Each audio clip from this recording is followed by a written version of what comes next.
Բարև ձեզ սիրելի հայրենակիցներ, ձեզ հետ է Էդվարդ Անտինյանը։ Ողջունում եմ ձեզ Գեղարքունիքի մարզկենտրոն Գավառ քաղաքից։ Այսօր մայիսի 31-ն է 2026 թվական։ Այստեղ են գտնվում Հայաստանի Շնորհապետական կուսակցության ակտիվի հետ կուսակցության նախագահ եւ վարչապետի տեխնացու Գուրգեն Սիմոնյանի գլխավորությամբ սկզբում Կոտայքի մարզի որոշ բնակավայրեր այցելեցինք, որոնք նախորդ անգամ չէին հաջողվել, եւ հիմա Գեղարքունիքի մարզի որոշ բնակավայրեր այցելում ենք, բայց մեր սովորության համաձայն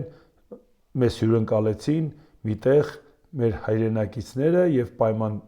ստեղծեցին, որպեսզի կարողանանք ձեզ հետ շփվել ու գնամ միանամ մեր գործընկերներին։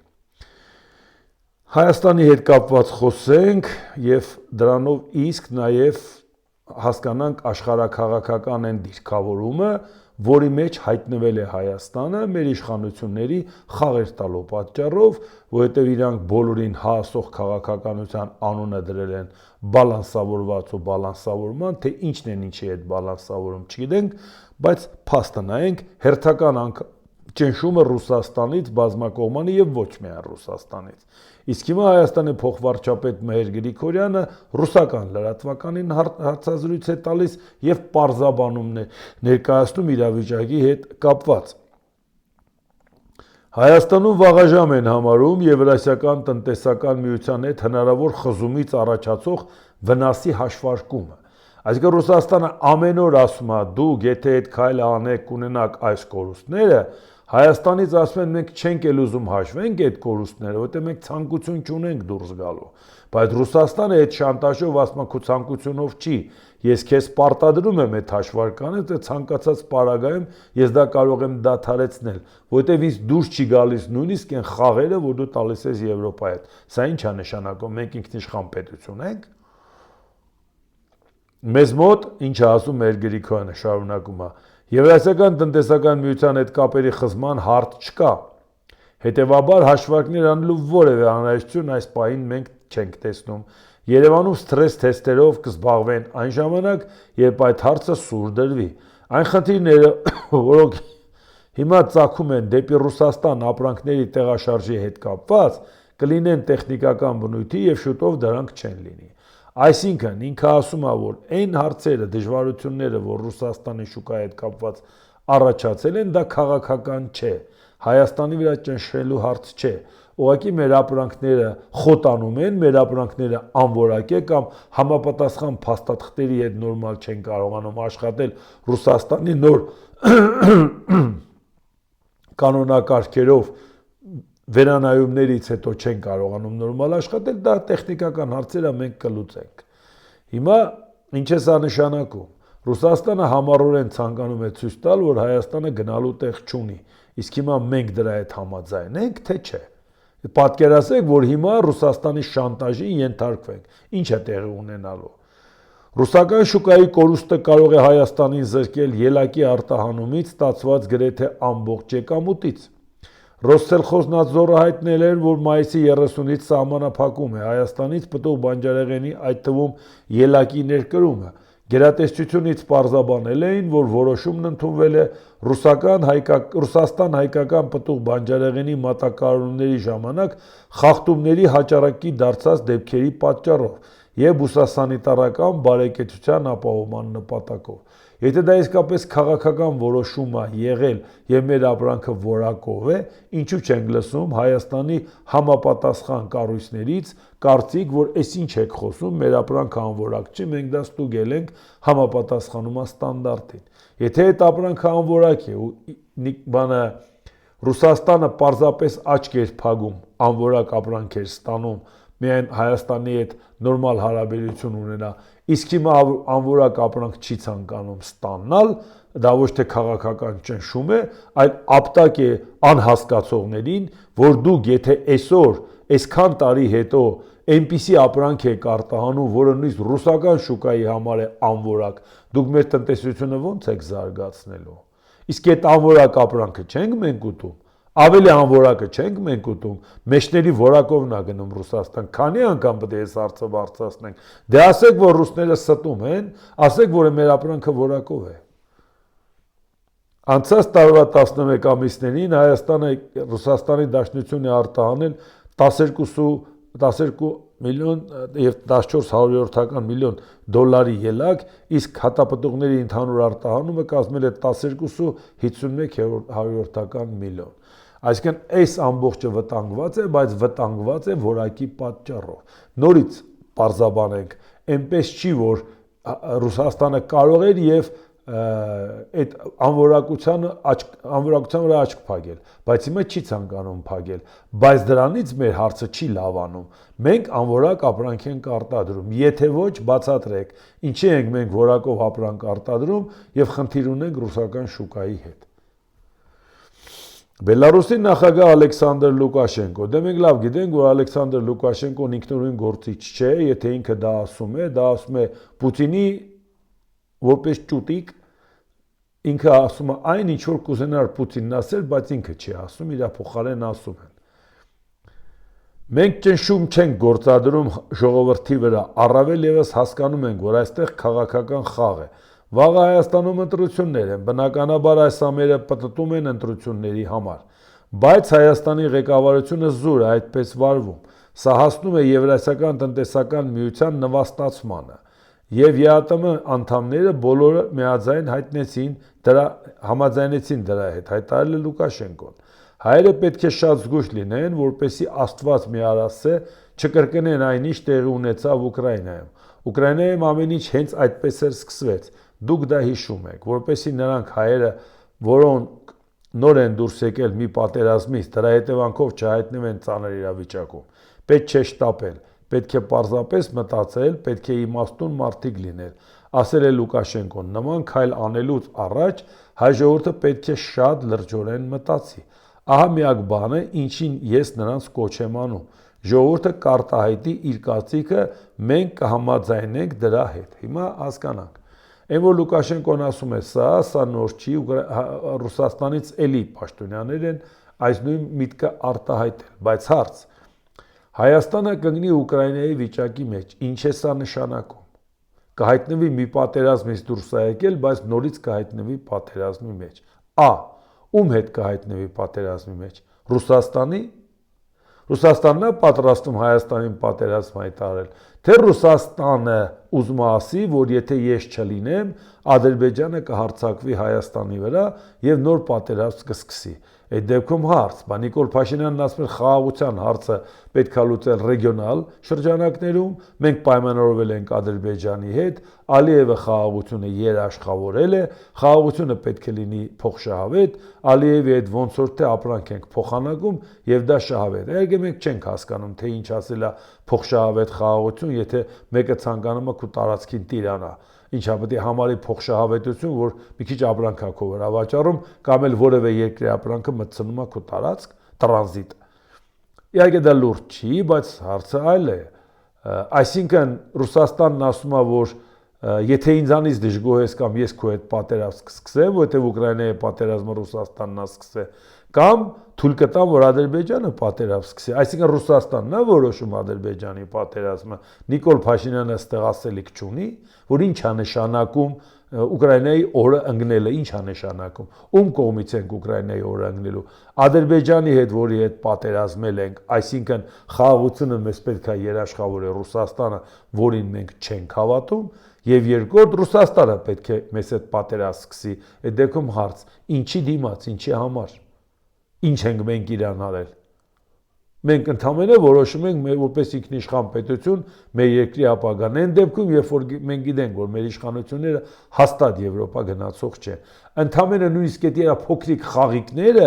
անգամ Ռուսաստանն ասում է թույլ չեմ տա։ Դա նշանակում է, որ Նիկոլ Փաշինյանը ավելի է թաղել Հայաստանը ռուսական ճահիճի մեջ եւ նույնիսկ իրան թույլ չեն տալիս այնց ուղղակի ձևի համար հայտարարություններ անի, որպեսի ընտրողներին ասի, դե ես ձեզ Եվրոպա եմ տանում, ել չգնա արևմտամետներին ընտրեք, եւ որպեսի իր արբանյակ արևմտամետ ուժերն էլ, որոնք սատարում են Նիկոլ Փաշինյանին, իրանք արդարացնեն, բա մենք էինք այդ Եվրոպայի գնալու կողմնակից։ Դուք եթե Փաշինյանի կողմնակից եք, դուք չեք կարող Եվրոպայի կողմնակից լինել։ Դա ակնհայտ է։ Նշանակում է մենք ունենք այս վիճակը, որը մեզ պարտադրվում է։ Հիմա մեր ժողովուրդը պետք է որոշի, որոշումը մերն է։ Մենք սա հանդուրժում ենք, թե մենք մտածում ենք ուղիներ այս վիճակից դուրս գալու։ Ռուսաստանի փոխվարչապետ Ալեքսեյ Ավերչուկ, մենք շատ լավ գիտենք գազի շուկայում առկա իրավիճակը, այնտեղ այլ գազ, բացի ռուսականից երբեք չի լինելու, չի էլ ասում, ասենք, չենք տա կամ ուրիշ տեղից կվերցնեն ավելի թանկ, չի լինելու։ Ամբողջ հարցն այն է միայն, թե որտեղից է Հայաստանը ստանալ ռուսական գազը եւ ինչ միջնորդի միջոցով է վճարելու դրա դիմաց։ Հայաստանում իրավիճակը շատ բարդ է լինելու, իսկ մենք դա չենք ուզում։ Այսինքն ինչը ասած է, որ դու նույնիսկ եթե առնես ռուսական գազ, առնելու ես միջնորդավորված եւ վճարելու ես ավելի թանկ, բայց դու չես կարող առնել ուրիշ գազ։ Մենք հիմա չենք ուզում հասկանանք, մենք ինչու այս վիճակում հայտնվեցինք, որ մեզ պարզապես պարտադրում են ընդունել, որ դուք նույնիսկ թանկ եթե առնեք էլ առնելու եք ռուսական գազ, չեք կարող առնել որևէ երկրի գազ։ Իրանից կլինի, Թուրքմենստանից կլինի, Թուրքմենիայից կլինի, կգա որևէ ձևով եւ այլ եւ այլ։ Չեք կարող։ Սա ինչ կատեգորիկ հայտարարություն է, ինչի ելնելով է այս հայտարարությունը արվում։ Դե հիմա այսքանից հետո ժողովուրդ ջան, մինչև ասնենք աշխարհաքաղաքական իրադարձություններին, նորից մի հատ կարճ ամփոփենք, ինչի առաջ ենք մենք կանգնած։ Մենք հիմա ամենախոցելի վիճակում ենք։ Ռուսաստանը նեղացել է ճնշումա գործադրում, Բելարուսը նույնպես, ԵԱՏՄ 4 երկրները իրանց հերթին նույնպես, բայց դրա դիմաց մենք ինչ ենք անում։ Դրա դիմաց մենք Եվրոպային չենք ասում, որ գալիս ենք, ասում են պետք է զգուշ լինենք, հանկարծ Եվրոպային չնեղացնենք։ Բայց արդյունքում ստացվում է մենք ամենախոցելի վիճակում ենք, որովհետև Ռուսաստանը նեղացել է ճնշումա գործադրում, Եվրոպայի առաջ մենք մեր դռները չենք բացել ու ասել գիտես ինչ, դու ասեցիր, որ կանաչ ճանապարհես մեզ տվե, դու որոշում կայացրեցիր, որ պատրաստ ես Հայաստանին ընդունել, դու ողջունեցիր, որ Հայաստանը օրենք է ընդունել, դու տարբեր տրամաչափի պաշտոնյաների անունից ասցիր, որ մենք պատրաստ ենք Հայաստանը ընդունել, մենք էլ հիմա հավատացինք ձեզ քայլ արեցինք, արդյունքում տեսակ Ռուսաստանը սկսեց ճնշումները։ Հիմա դուք մեզ ինչ ունեք առաջարկելու։ Աշխարհում քանի երկրներ կան, երրորդ երկրներ, տարբեր երկրներ, որոնք Եվրամիության անդամ չեն, հազարով մի ծրագրեր ունեք իրանց հետ, որ անպայման չի, որ մենք եվրոպական ստանդարտի ապրանք ուղարկենք այդ երկրները։ Օգնեք մեզ, մեր ապրանքը հանենք, մինչև այդ ստանդարտների հարցը կլուծենք։ Դնենք, պայմանավորվենք Եվրոպայի հետ։ Եթե Եվրոպան մեզ կմերժի, կկանգնենք, կասենք, վկա է ամենազոր Աստված, մեզ ուրիշ տարբերակ չեն մնացել։ Շատ ցավալի է, բնական է ես կմնամ իմ տեսակետին, որ շարունակելու ենք Եվրոպայի հետ ճանապարհ որոնել եւ տեսնել ինչն է պատճառը, որ այսօր չենք կարողանում, այսինքն ինձ համար դա հետքալ չի կարող լինել, որ ասենք դե եթե Եվրոպան մերժեց, ուրեմն այնուամենայնիվ մենք գնում ենք դեպի Ռուսաստան, դա ուղղակի բացառվում է, մենք Ռուսաստան գնալու տեղ ու ցանկություն չունենք։ Իսկ եթե Եվրոպան չի մերժի, կդնենք կպայմանավորվենք ինչ ենք անում ու առաջերտին կասենք նաև մեզ համար անվտանգային կոմպոնենտ ապահովեք, դաս ձեզ Ուկրաինա, եթե Ուկրաինան ձեզ հիշացնում են, Ուկրաինան մենք էլ ենք ձեզ հիշացնում, դաս չեղավ ձեզ Ռուսաստանը ինչի է ընդունակ, դե դեպքում որպեսզի չներքաշվեք պատերազմի մեջ, ի սկզբանե մեր անվտանգության հարցը լուծեք եւ ի սկզբանե Հայաստանը Եվրամիության անդամակցության հայտի հետ զուգահեռ դրի նաև անվտանգության հարցը։ Դրա համար ես մեկ անգամ եւս ասեմ ու հստակեցնեմ իմ մոտեցումը, որովհետեւ ամեն օր եմ ասում, որովհետեւ ամեն օր ինձ ասում են, ասեք, որպեսի եթե մի մարդ էլ երեք չի լսել, այսօր լսի, որովհետեւ օր չի մնացել, մենք հիմա գնում ենք բախտորոշ պայքարի։ Իսկ արդյունքը ի՞նչն է։ Իշխանությունը ասում է, որ այնտեղ հանցագործներ են, մարդասպաններ են, դավաճաններ են հայրենիքի, այսինքն պարզ հասկացնում է, որ եթե հանկարծ նրանք բոլորը միասին մեծամասնություն ունենան, ինքը քանի իշխանությունը չի հանձնե մինչև օգոստոսի 2, չի ճանաչելու այդ ընտրության արդյունքները, չճանաչելով ինքը մտածելու է ռեպրեսիաներ եւ այլ, եվրոպական կառույցներն էլ ակնհայտորեն Հայաստանի ներդարձում կաջակցեն, որոշ բաների վրա էլ աչք կփակեն։ Բայց դա ինչին կհանգեցնի, կհանգեցնի խաղաղ ճանապարհով նրանք այդ մտքի հետ կհաշտվեն, եթե մեծամասնություն ունեն, երբ որ Նիկոլ Փաշինյանն ասել է գալու ենք եւ ձեր գլուխները կտրենք, մնացածը կտրել ենք, մի 3 գլուխ է մնացել, գալու ենք, կողենք ճաղերի հետևում եք հայտնվելու, ունեզրկելու ենք, բոմբ ենք սարքելու, կզսնելու ենք եւ այլ, սատկացնելու ենք։ Այսինքն այդ նրանք այդ ամեն ինչը գիտեն ու հասկանում են, եթե իրանք այս կռիվը չհաղթեցին, մահուկենաց կռիվ է։ Նիկոլ Փաշինյանը այդ ամեն ինչը անելու է իրանց դեմ։ Հիմա ստացվեց այնպես, որ եւ են կողմն հայտարարում, որ մենք արդյունքները չենք ճանաչելու, որտեղ ի սկզբանե իրանք հայտարարում են, որ արդեն գիտեն, որ Նիկոլ Փաշինյանը պարտված է, իրանք իրանց համար հայտարարել են։ Դա նշանակում է մենք չենք ճանաչելու։ Քոչարյանը խոսում է հեղափոխության մասին, Սամվել Կարապետյանի թիմակիցը խոսում է, որ ժողովրդին փողոց կհանենք եւ մենք թույլ չենք տա, որ իշխանությունը փորձի իշխանությունը պահել։ Քոչարյանը խոսում է, որ Նիկոլ Փաշինյանը կփախնի երկրից, կբռնենք, հետ կբերենք, այս ամեն ինչի ինձ թվում է դուք լսում եք, չէ՞։ Այս ամեն ինչի ես չեմ ասում, ասած է ես չեմ սրում։ Ընդհակառակը դիտավորյալ իրանք սրում են, որտեղ իշխանությունը մտածում է, եթե ռեպրեսիաների չգնամ, իշխանությունը չեմ կարող պահել, եթե նրանք մեծամասնություն ստանան։ Ընդդիմությունն էլ ասում է, եթե ես պատրաստ չլնեմ պատասխան տալու, այսինքն չընդունեմ ընտրության արդյունքները անկախ ամեն ինչից, ուրեմն ես կկորցնեմ ամեն ինչ։ Կյանքի գնով ես պետք է պայքարեմ, որ ընտրության արդյունքները չեղարկվի։ Իսկ քանի որ ընտրության օրը ամենաակտիվ օրն է, որտեղ մարդիկ միլիոնից ավել, եթե նայում ենք նախորդ անգամվա փորձը 1.200.000-ից ավել նախորդ ընտրության մարդ է գնում ընտրության, դա նշանակում է ոգևորված գնացել են, ուզում են իրանց գնալու արդյունքը տեսնեն։ Եթե իրանց ուժը պարտվել է իրանց փողոցահանում, իրանք դες ոգևորված ակտիվ դուրս են գալի փողոց։ Այսինքն պիկը լինում է ամսի 7-ի գիշերը, որ իրանք արդեն հասկանում են նախնական տվյալներով, որ ինչա տեղի ունեցել եւ իրանց ղեկավարները մարդկանց ասում են, որ դուք եք գալու փողոց։ Ու այնպես չի, որ իրանք թաքցնում են, այնպես չի, որ իրանք ասում են, չէ, այդպես բան չկա, մենք ժողովրդին փողոց չենք կարող։ Ակնհայտ ասում են, որ հանելու ենք, երկու կողմն են։ Այսինքն երկու կողմն էլ արդյունքը չի ճանաչելու, եթե ինքը չի հաղթել։ Այս պարագայում Նիկոլ Փաշինյանին սատարող ուժերը, արբանյակ ուժերը ակնհայտ ասել են, կգնանք խորհրդարան, կմիանանք Փաշինյանին։ Եթե Փաշինյանին մեր ձայների կարիքը չի լինի, կլինենք Նիկոլ Փաշինյանի համար հաճո ընդդիմություն։ Այդ գիտենք։ Մանավանդ ասում են ընտրության չեն գնում հաղթելու համար։ Մենք ոչ չենք գնում իշխանափոխության։ Մենք գնում ենք մասնակցենք մեր բաժինն ունենանք,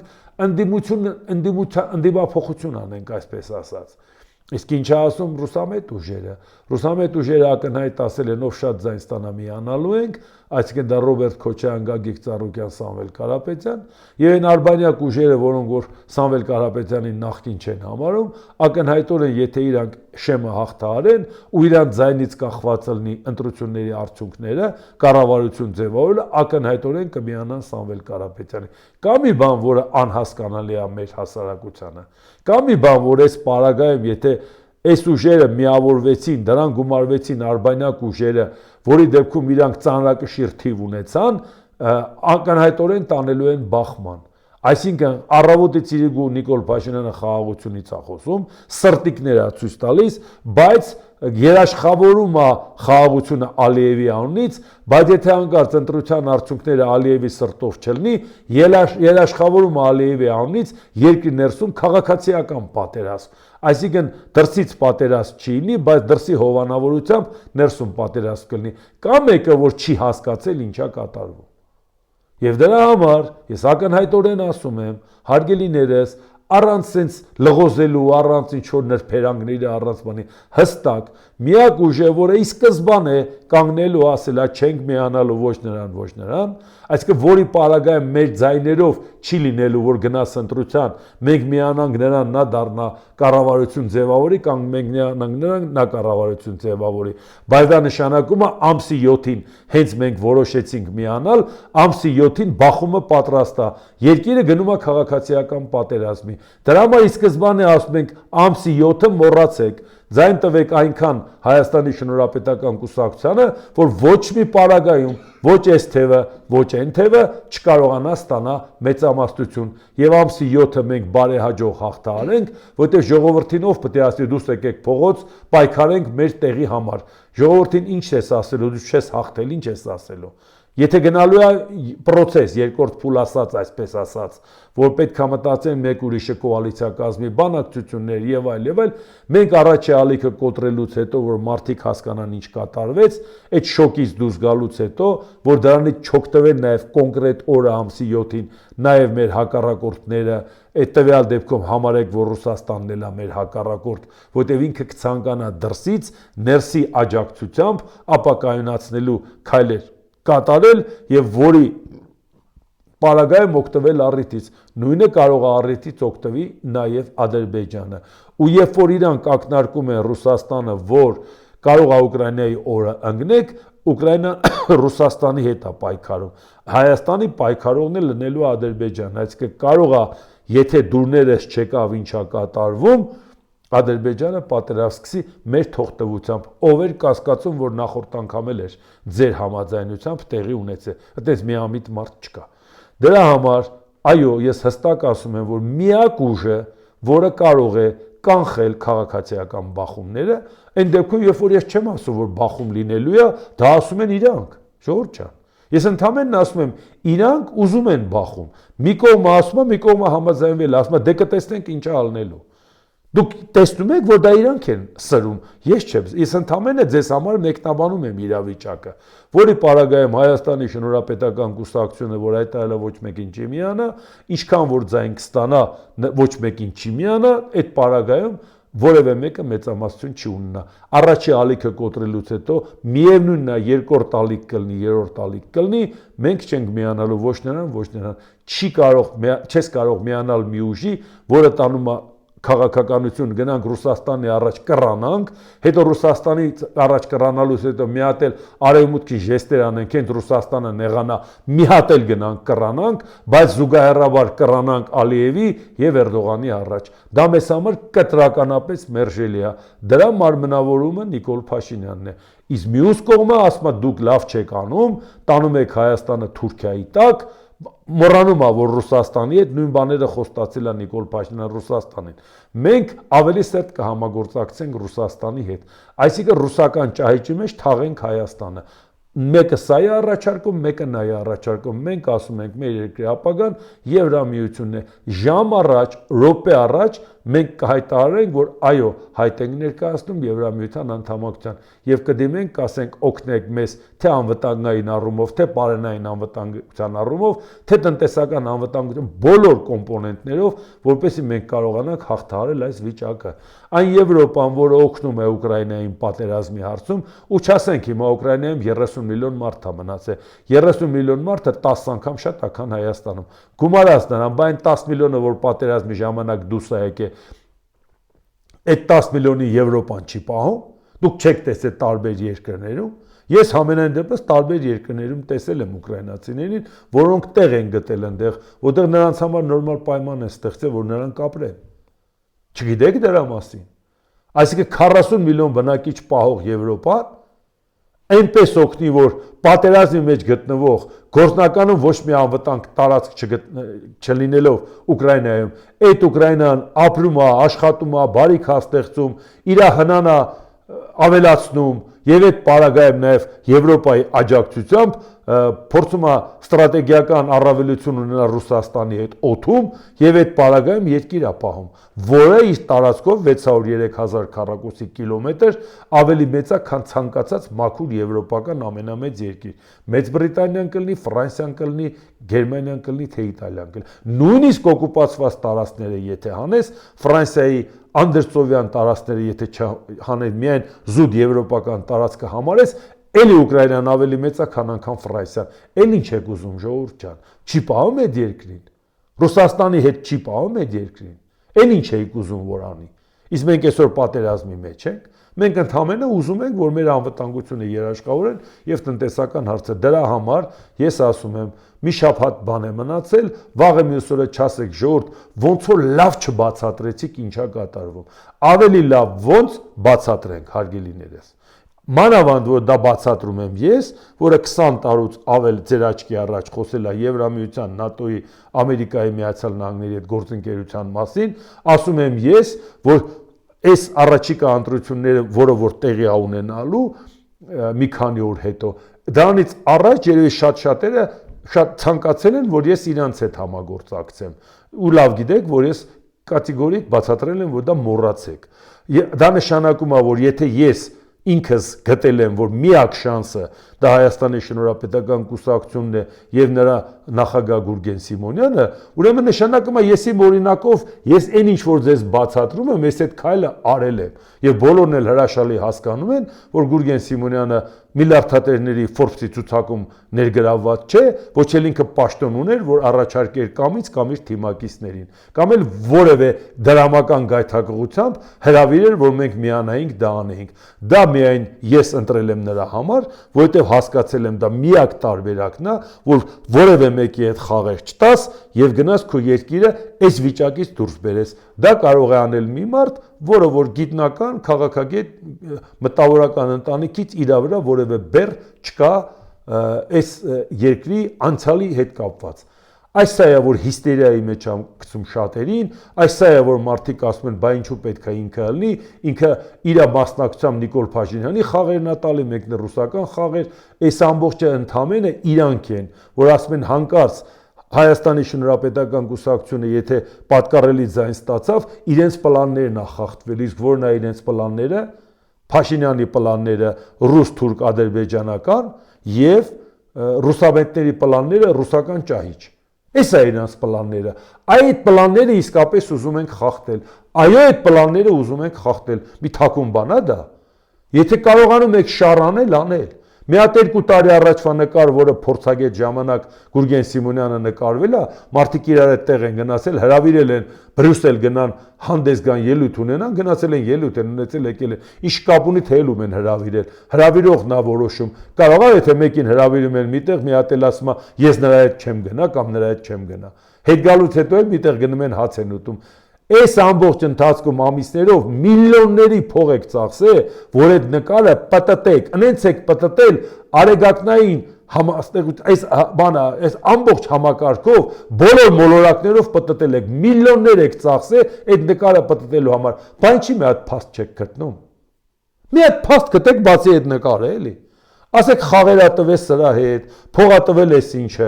էս ինչի հետ պայմանագիր ակնքել, էս ինչի հետ այն օրը բանակցելուց տեսանք, նույնը քթեքի վրա ժողովուրդ ջան, ձեռներդ բռնել եմ։ Եվ ի տարբերություն Գուրգեն Սիմոնյանը, որ ինքը դրանից ոչ մեկին չի ճանաչում, ես նրանց բոլորի անունները ում տալիս եք անձամբ ճանաչում եմ։ Արեք համապատասխան շառարեք ու ապացուցեք ժողովուրդ ջան։ Չեք կարող։ Չեք կարող դրա համար մի հատ նկար եք գտե պտտ, ինչքան այդ նկարը պտտում եք, մարդիկ հասկանում են դուք բան չունեք ասելու։ Այդ վիճակին եք, բայց փող եք դնում պտտել, նշանակում է դուք շահագրգռված եք, որ խանգարեք, բայց ինչքան պտտում եք, այնքան տեսել եք, մեր ճանաչողությունը ավելի է մեծանում, մենք էլ ենք, չէ՞, մարդկանց հետ շփվում, բայց այսօր ինչ ենք անում Գեղարքունիքի մարզում։ Եվ ինչքան ձեր կարծիքով բանը վնաս եք տալիս, անհամեմատ ավելի օգուտ է դա առաջանում, որ ասում են այս սրիկաները ինչ են ուզում այդ մարդուց։ Այդ մարդն է մեր փրկությունը։ Եկեք մի մետր մեզանից հետ, քայլեք, մի ասեք, որ դուք լրտես եք։ Եկեք մեր հետ քայլեք եւ լսեք, թե մարդիկ ինչ են ասում։ Եթե նույնիսկ չհավատաք մեր ձայնագրություններին, որը որ ձեզ ներկայացվում է ժողովուրդ ջան։ Եթե նույնիսկ չհավատաք, ասեք, ես ինչ որ բան սարքել եմ։ Չեն սարքում ժողովուրդ ջան։ Դուք տեսնեք ինչ անկեղծորեն են դիմավորում, ինչ անկեղծորեն են այդ վերաբերմունքն արտահայտում։ Դուք կերազեիք, որպեսզի այդ անկեղծությամբ մարդիկ, որ դիմում են, արհեստական բանականությամբ սարքեիք կամ փողեր ծախսեիք, ձեր տեխնոլոգները, քաղտեխնոլոգները մի հատ տենց բան նկարեին, մի հատ շոու սարքեին։ Այդ ամեն ինչը պատահական գնում ես եւ պատահական նկարում ես եւ մարդիկ իրանց վերաբերմունքն են արտահայտում։ Դրա համար ես մեկ անգամ եւս ասում եմ ու պնդում եմ, մի քանի օր հետո իրար աչքերի մեջ նայելու ենք ու ասենք, որ տեսնելու եք, որ մենք տեր էինք ձեր ձայներին, մենք տեր էինք մեր սկզբունքայնությանը եւ ոչ մեկին չմիացանք։ Ուստի գնացեք եւ վճռականորեն ձեր ձայնը տվեք քվեաթերթիկ համար 4 Հայաստանի Շնորհապետական կուսակցությանը վարչապետի տեխնացու Գուրգեն Սիմոնյանի գլխավորությամբ։ Այսքանը ուղղակի ընտրությունների հետ կապված ասեմ եւ դուք որոշ ժամանակ բարբերաբար ասում եմ, եթե դուք երկրորդ տարբերակ ունեք այս արհավիրքից խուսափելու, ասեք մենք իմանանք, ես շատ ուշադրությամբ ձեզ կլսեմ։ Խելքսի մեջի բան սովորելու համար։ Ասեք, լսեմ։ Եթե ես իմ ընտրությունը կատարել եմ, իմ անձնական օրինակով ես իմ ընտրությունը կատարել եմ։ Ու երբ որ եթե նույնիսկ մի միլիմետր ես կասկածեի, որ Գուրգեն Սիմոնյանը մեկին կմիանա, ես չէի միանա իրան։ Ես բացատրեցի ինչի համար եմ միացել, որ մեր երկիրը այս արխավիրքից փրկենք։ Ես ասել եմ դա ինձ համար կարմիր գիծ է, բարեբախտաբար փառքասու իր համար նույնպես։ Վերջ, Եվրոպա գնալը Եվրամիություն ինձ համար կարմիր գիծ է, բարեբախտաբար իր համար նույնպես։ Եվ մենք իրար հետ որոշել ենք, որ ինչ որոշում կայացնենք, դա միասնական է։ Չկա Անտինյանի որոշում, չկա Սիմոնյանի որոշում, կա միասնական որոշում, վերջ։ Դուք չեք կարող ասել, այդ ձեզ հավատում ենք, իրան չենք հավատում, իրան հավատում ենք, ձեզ չենք հավատում։ Մենք նույն ծրագիրն ենք անել, նույն որոշումը, նույն քվեարկությունը, միասնական։ Ուրեմն հաշտվեք այդ մտքի հետ։ Հիմա ասենք առաջ։ ԱՄՆ նախագահ Դոնալդ Թրամփը գրել է։ Հիմա նորից Իրանի հետ կապված մի քանի բան ձեզ ասեմ, որտեղ դա շատ կարևոր է։ Դուք հասկանում եք, թե Իրանի հետ կապված քանի հարցը կարգավորված չի, ինչ խաղաղությունից են խոսում մեր տարածաշրջանում, ինչի մասին են խոսում, ինչ հեքիաթի մասին են խոսում Ամերիկայի հետ հարաբերություն կարգավորելու, երբ որ Իրանն ու Ամերիկան ամենօրյա բախման ռեժիմի մեջ են։ Դոնալդ Թրամփն ինչ է ասում, եթե Իրանը հանձնվի խոստովանի, որ իր նավատորմը ոչնչացված է եւ գտնվում է ծովի հատակին եւ իր ռազմաօդային ուժերը այլևս մեզ հետ չէ, եւ եթե նրանց բոլոր զորքերը դուրս գան Թեհրանից, զենքերը վայր գցելով եւ ձեռքերը բարձր բարձրացնելով, յուրաքանչյուրը վարկենաբար թափահարելով սպիտակ դրոշ եւ գոռալով, ես հանձնվում եմ եւ եթե նրանց մնացած ողջ ղեկավարությունը ստորագրի բոլոր անհրաժեշտ հանձնման փաստաթղթերը եւ ընդունի պարտությունը հոյակապ Միացյալ Նահանգների մեծ հզորության եւ զորության առջեւ, ապա ձախողված New York Times-ը եւ China Street Journal-ը, կոռումպացված եւ այժմ անտեղի CNN-ը եւ կեղծ լուրերի մյուս բոլոր ներկայացուցիչները կհայտնվեն վերնագրերով այն մասին, որ Իրանը հասել է միակողմանի եւ փայլուն հաղթանակի Ամերիկայի Միացյալ Նահանգների նկատմամբ։ Դեմոկրատները եւ մամուլը լիովին կորցրել են իրենց ճանապարհը։ Նրանք լիովին կորցրել են իրենց։ Այսինքն սա այսօր չի ասել Դոնալդ Թրամփը, ինչի համար հիշեցրեցի ես սա մասին։ Որովհետև Դոնալդ Թրամփը ոչ մի կերպ չի հաշտվում, որ եթե ինքը չի քթել խաղաղության բանաձևը, պատերազմից դուրս գալու բանաձևը, պատերազմի նպատակներին հասնելու բանաձևը, մարդիկ իրեն քննադատելու են, ինչքան ուզում ես քննադատողին քննադատի, դրանից ոչինչ չի ստացվելու։ Բացի դրանից, եթե երկրի նախագահը ամեն օր լրագրողների հետ կռիվ է տալի, համարում է իրեն քանեց նրանց հետ հավասար մրցակից, դա ուղղակի գիտաֆանտաստիկ խայտառակություն է։ Երկրի նախագահը լրագրողների հետ ամեն օր կռվում է, լրագրողին վիրավորում, պիտակավորում, դու այս բանը լավ չես գրել, դու այն բանը նենց չես արել, քեզ պետք է փագենք, քեզ պետք է զրկենք, անգամ անձնական վիրավորանքներ հասցնում։ Սա խոսում է նրա մասին, եթե դու այդ մակարդակին ես բանավեճ վարում, այդ մակարդակի ես կռիվ տալի, դա նախագահի մակարդակ չի։ Եթե նույնիսկ հաղթանակ տանես, դա արդեն պարտվել ես։ Իսլամական հեղափոխության պահապանների կորպուսի տարածած հայտարարության մեջ ասված է. այսօր վաղ առավոտյան ԱՄՆ բանակի MQ-1 անօդաչու թռչող սարքը, որը ներխուժել էր Իրանի տարածքային ջրեր թշնամական գործողություն իրականացնելու մտադրությամբ, անմիջապես հայտնաբերվել է եւ խոցվել է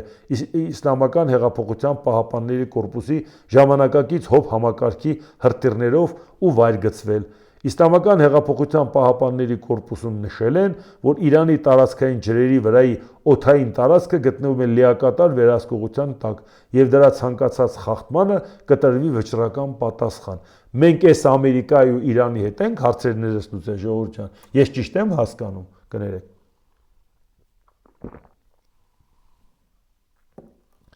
Իրանի Մեջլիսի ազգային անվտանգության եւ արտաքին քաղաքականության կոմիտեի անդամ Ալաեդդին Բորուջեդին ինչ ասում։ Իրանի եւ ԱՄՆ-ի միջև նախնական համաձայնագրի նախագծով նախատեսված է, որ առաջին փուլում ԱՄՆ-ն պարտավորվում է համապարփակ 60-օրյա կրակի դադարեցում հաստատել ռազմական գործողությունների բոլոր ճակատներում, հատկապես Լիբանանի տարածքում։ Այսինքն ուզում է Իրանը նորից ցույց տա, որ ինձ համար այնքան սկզբունքային է, այսինքն ինքնավստահ եմ, որ հիմա Լիբանանի համար հարցը նորից սկզբունքային եմ համարում։ Լիբանանում չզիջեցիր, ուրեմն ես քո հետ չեմ պայմանավորվի։ ԱՄՆ Իրանի հետ համաձայնագրի նախագծի համաձայն պարտավոր կլինի դադարեցնել Իրանի ծովային շրջափակումը եւ ապասառեցնել արտերկրում գտնվող իրանական սառեցրած ակտիվները։ Իրանական սառեցված ակտիվների զգալի մասի ազատումը եւ ծովային շրջափակման դադարեցումը նույնպես հանդիսանում են այս համաձայնագրի պահանջներից։ Ցանկացած վերջնական փաստաթուղթ, որը կստորագրվի ԱՄՆ-ի հետ, ամեն դեպքում ուղղված է լինելու Իրանի շահերի պաշտպանությանը։ Սա Իրանն է ներկայացնում, Ամերիկան ուրիշ կետեր է ներկայացրել, Իրանը այդ կետերի հետ չի համաձայնվել։ Այս process-ը շարունակվում է։ Եվ դրա հետ կապված Դոնալդ Թրամփը ինչ է ասում։ Ես ոչ միտեղ չեմ շտապում, այսինքն խնդիրը չի կարողանում լուծի։ Ես կցանկանայի ասել, որ շտապում եմ, որովհետև գործարքի կնքման դեպքում բենզինի գները կնվազեն, բայց եթե շտապենք, չի հաջողվի լավ գործարք կնքել։ Կարծում եմ մենք հիանալի գործարք կկնքենք կամ դրան վերջ կտանք ռազմական ճանապարհով։ Դանդաղ, բայց վստահորեն կարծում եմ ստանում ենք այն, ինչ մեզ անհրաժեշտ է։ Իսկ եթե մենք դա չստանանք, ապա դրա վերջ կտանք այլ մեթոդներով, հայտարարել է ԱՄՆ նախագահը, ընդգծելով, որ կգերադասեր գործարքը։ Հիմա ուշադրություն։ Ամերիկայի Միացյալ Նահանգները դեռ հույս չունի, որ Իրանը համաձայնվելու է պայմանագիր ստորագրելուն։ Այսինքն ինքը ներկայացրել է առաջարկ, Իրանը ներկայացրել է իր առաջարկը, Իրանը պնդում է, որ այն ինչ որ ասել եմ դրա շուրջ ենք բանակցում, Ամերիկան որոշակի ուղումներ է կատարել, հետ է ուղարկել, եւ այս պարագայում սպասում է, որ Իրանը համաձայնվի։ Իրանն էլ ասում է, եթե չհամաձայնվի, հույս չունի, որ համաձայնվելու է։ Այսինքն Իրանը ցույց է տալիս, որ չեմ էլ վախենում քեզանից։ Իսկ դա խնդիր է։ Եթե Իրանը չի վախենում, Ամերիկան էլ վախենում է, որ կտրուկ գործողությունների գնա, անընդհատ շանտաժանը, որը չի անցնում, վախենում ենք, որ Հայաստանի շուրջ կարող է առաջանալ լարվածություն, եւ մենք չենք կարող դրա հետ հաշվի չնստել, որովհետեւ ի տարբերություն մեր իշխանությունների եւ ի տարբերություն մեր ռուսամետ ընդդիմադիրների, որոնց ուշքն ու միտքը իշխանությունը վերցնելն է, անկախ նայած թե այդ ճանապարհին ինչքան կորուստ կտան։ Ես եւ այն թիմը, որի մաս եմ կազմում ես, մի միլիմետր անգամ համաձայն չեն Հայաստանի որևէ կորուստի հետ, որի դիմաց մենք պիտի ստանանք աթոռ, որտեղ ումա պետք է աթոռը, եթե այդ աթոռը մենք ստանալու ենք Հայաստանի շահերի կամ Հայաստանի կորուստի հաշվին, կամ հայ ժողովրդի կորուստի հաշվին, բացառվում է ուղղակի։ Իսլամական հեղափոխության պահապանների կորպուսի տվյալներով 24 ժամվա ընթացքում 28 նավ է անցել Հորմուզի նեղուցով։ Նավերի անցումը կազմակերպվել եւ ուղեկցվել է ռազմավարական կարևորության ծովային ուղում երթևեկությունը վերահսկող իրանական ստորաբաժանումների կողմից։ Այսինքն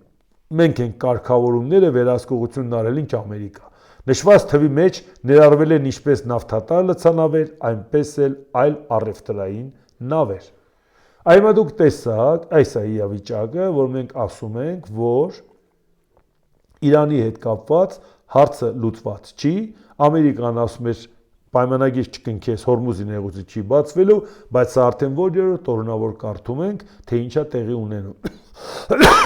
Բայց քանի որ մենք գիտենք, որ ուկրաինական պատերազմը ոչ մի պարագայում հնարավոր չի երկրորդ պլան մղել, ուղղակի ինֆորմացիան պակասել է այն պարզ պատճառով, որ օրակարգում առաջի պլան բերել են Իրանը, բայց մենք գիտենք, որ ուկրաինական պատերազմի արդյունքում է լինելու նոր աշխարհակարգ, որտեղ եթե Ռուսաստանը հետ քաշվեց, հասկացավ, որ ինքը հաղթել չի կարող, այդ պարագայում այնպիսի իրավիճակ կլինի, ավտոմատ կերպով Իրանի հարցն էլ կլուծվի, ավտոմատ կերպով Չինաստանն էլ կտեղավորվի իր չափերի մեջ, չի մտածի, որ գնա բախման, առճակատման Ամերիկայի դեմ, այն դեպքում, որովհետև եթե Ռուսաստանի հարցում համաձայնության եկան Ամերիկան ու Եվրոպան, ուրեմն իրանք միասնական են գործելու հանուն Չինաստանի հետ գործընկերության, ընդդեմ Չինաստանի հետ լարվածության։ Եվրոպան առանձին չի գործելու Ամերիկայից։ Քանի Դոնալդ Թրամփը այդ որոշումը չկայացրեց, ինքը մենակ է մնալու։ Դրա համար իմանայինք ուկրաինական ֆրոնտի հետ կապված ինչ կա ընդհանրապես Եվրոպայի հետ կապված։ 2 օր առաջ էր այս թեման, բայց թեման հիմա շարունակվում է, դրա համար ասի հիշեցնեմ։ Մայիսի 28-ից լույս 29-ի գիշերը Ռուսաստանի Դաշնությունը վերսկսել է անօդաչու սարքերի հարվածները Ուկրաինայի քաղաքացիական եւ ենթակառուցվածքային օբյեկտների ուղղությամբ Ռումինիայի հետ գետային սահմանի շրջանում։ Անօդաչու սարքը, որը հսկվում էր ռադարի կողմից Գալաց քաղաքի հարավային մասում, ներխուժել է Ռումինիայի օդային տարածք եւ բախվել բնակելի շենքի տանիքին, ինչից հետո հրդեհ է բռնկվել, հայտնել է Ռումինիայի պաշտպանության նախարարությունից։ Ռումինիան, որը հանդիսանում է Եվրամիության եւ ՆԱՏՕ-ի անդամ, երկար սահման ունի Ուկրաինայի հետ։ Նախկինում երկրի տարածքում արդեն բազմիցս ընկել են անօդաչու սարքերի բեկորներ ուկրաինական նավահանգստային ենթակառուցվածքների վրա հարձակումների ժամանակ։ Բայց այն ժամանակ ասել են թյուրիմացությունա, հիմա ավելի կոշտ են դրան անդրադառնում, որտեղ հասկանում են Ռուսաստանի հետ բախումը անխուսափելի է դառնում, դա նշանակում է իրանք այս կարգի բաներն են համարում, որ Ռուսաստանը լրացուցիչ լարվածություն է առաջացնում, ներողություն։ Եվ դրա համար անդրադարձել էր նաև էլի օրեր առաջ Եվրահանձնաժողովի ղեկավարը Ուրսուլա ֆոն դեր Լեյենը անդրադառնալով Ռումինիայի բնակելի շենքի ռուսական ԱԹՍ-ի հարվածին հայտարարել է. Ռուսաստանի ագրեսիվ պատերազմը եւս մեկ կարմիր գիծ է անցել։ Ռուսական անօդաչու թռչող սարքի ներխուժումը հարվածել է Ռումինիայի խիտ բնակեցված շրջանին, վերավորելով խաղաղ բնակիչների Եվրամիության տարածքում։ Մենք լիակատար համերաշխություն ենք հայտնում Ռումինիային եւ նրա ժողովրդին։ Մինչ մենք շարունակում ենք ամրապնդել մեր անվտանգությունն ու զսպումը, հատկապես մեր արևելյան սահմանին, մենք կշարունակենք մեծացնել ճնշումը Ռուսաստանի վրա, մենք պատրաստում ենք պատժամիջոցների 21-րդ փաթեթը։ Այսինքն տեսնում եք Եվրոպան հետևողականորեն Ռուսաստանի դեմ պայքարելու եւ այդ հարցում տարաձայնությունը չի հարթվել Միացյալ Նահանգների հետ։ Բայց Միացյալ Նահանգները հասկանում են, որ այդպես շարունակել չի լինի, ինքներն է փորձում զգուշավոր քայլեր անել, վերանայել Եվրոպայի հետ սրման չգնալ։ Դա համար Ուկրաինայի նախագահ Վոլոդիմիր Զելենսկին էլ ասել էր, Ուկրաինան կօգնի Ռումինիային ամրապնդել իր օդային պաշտպանությունը, մեր զինվորական անձնակազմը եւ մասնագետները կաշխատեն օդային պաշտպանությունը ամրապնդելու ուղղությամբ։ Եվ Նաև Լեհաստանի վարչապետ Դոնալդ Տուսկը կոչ է արել ՆԱՏՕ-ին լուրջ վերաբերվել Ռուսաստանի անվտանգության խորհրդի փոխնախագահ Դմիտրի Մեդվեդևի եվրոպացիներին ուղղված ուղերձին, ՌԴ նախկին նախագահ Մեդվեդևը հայտարարել է, որ Եվրամիության երկրների քաղաքացիների խաղաղությունն ավարտվել է, գրել է վարչապետը սոցիալական ցանցում, այսինքն Դոնալդ Տուսկը։ Նախորդ օրը Մեդվեդևը գրել էր, որ Եվրամիության այն երկրների քաղաքացիները, որտեղ գտնվում են Ուկրաինայի զինված ուժերի համար նախատեսված անօդաչու թռչող սարքերի արտադրության օբյեկտներ չեն կարողանա խաղաղ քնել։ Այսինքն մենք կհարվածենք եվրոպական այդ երկրներին։ Հիմա սա է Ռուսաստանի հոխորտանքը ոչ միայն Ուկրաինայի հանդեպ, այլ նաև Եվրոպայի հանդեպ։ Հիմա ինչ ենք առաջարկում։ Մենք մտածում ենք ոնց ենք միասնական դրա դեմն առնելու, թե մտածում ենք ստրկական կախվածության մեջ լինենք Ռուսաստանից, այն դեպքում, երբ որ այդ կախվածությունը չի էլ պակասել, դա տեսնում ենք ինչ է կատարվում։ Դրա համար ես կարծում եմ, որ մենք լուրջ քայլեր ունենք անելու, չկոտրվելու, ընդհակառակը մեր ժողովրդի ոգին բարձրապահելու, որովհետև մեզ ասում են ժողովուրդ դուք եք ընտրելու, եթե դուք կընտրեք, մենք ոչինչ չունենք ասելու։ Իսկ եթե դուք հանկարծ վախից հիմա կընտրեք, հիմա ձեզ վախացնում են, չէ՞։ Եթե հանկարծ դուք կընտրեք ռուսական ուղղությունը, ԵԱՏՄ վաղը պետք է ասեն ժողովուրդը ձեր Ռուսաստանն է ուզում, բայ իշխանություններին չեք անում։ Այ հասկանում եք ինչի առաջ մենք կարող ենք կանգնել։ Դրա համար մենք ուշադրությամբ այդ ամեն ինչին կհետևենք, գնալով լարվածությունը մեծանում է կապված ընտրությունների հետ կապված։ Դե ինչ, այսօր այսքանը, եթե հավանեցիք, սեղմեք լայք կոճակը, բաժանորդագրվեք Էդվարդ Անտինյան YouTube-յան ալիքին, սեղմեք զանգակ կոճակը, գրեք մեկնաբանություններ, գրեք հարցեր, դիտեք եւ դատեք ինքներդ։ Շնորհակալություն։